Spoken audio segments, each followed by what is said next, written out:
Баршаңызға сәлем.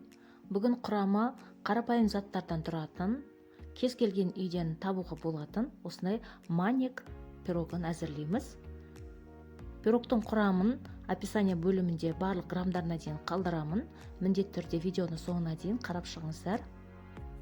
Өте дәмді болып шығады.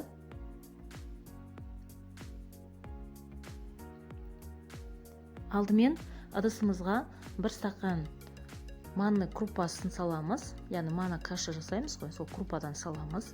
Сосын 1 стакан айранды құямыз. Мен үйдің айраны болғандықтан қою, мен 1 қасық сүт қостым. Осылай барлығын жақсылап араластырып, 20 немесе жарты сағатқа осылай қойып қоямыз.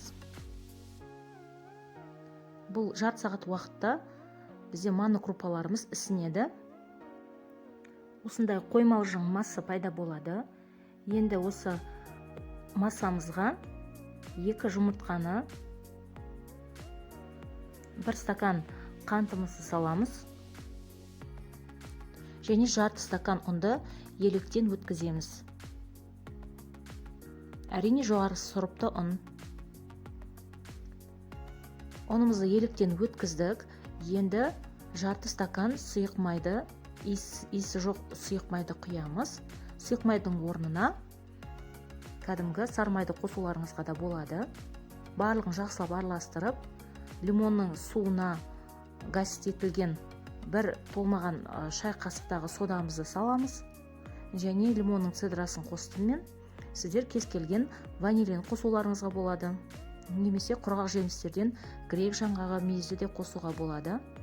Енді майланған формамызға массамызды құйып, қызып тұрған пеште 30-35 минуттай пісіреміз 180 градуста. Әрине әркімнің өзінің пешіне ориентация жасайды. Міндетті түрде жасап көріңіздер. Дайын болған пирогымызды зубочисткамен немесе шпажкамен тексеріп көріңіздер. Дайын болған пирогты осылай үстін қант ұлпасымен үстіне сеуіп әсемдесек болады. Бұл міндетті емес. Дәмі өте керемет болып шығады. Міндетті түрде жасап көрің.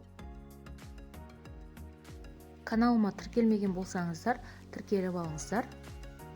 Астарыңыз дәмді болсын.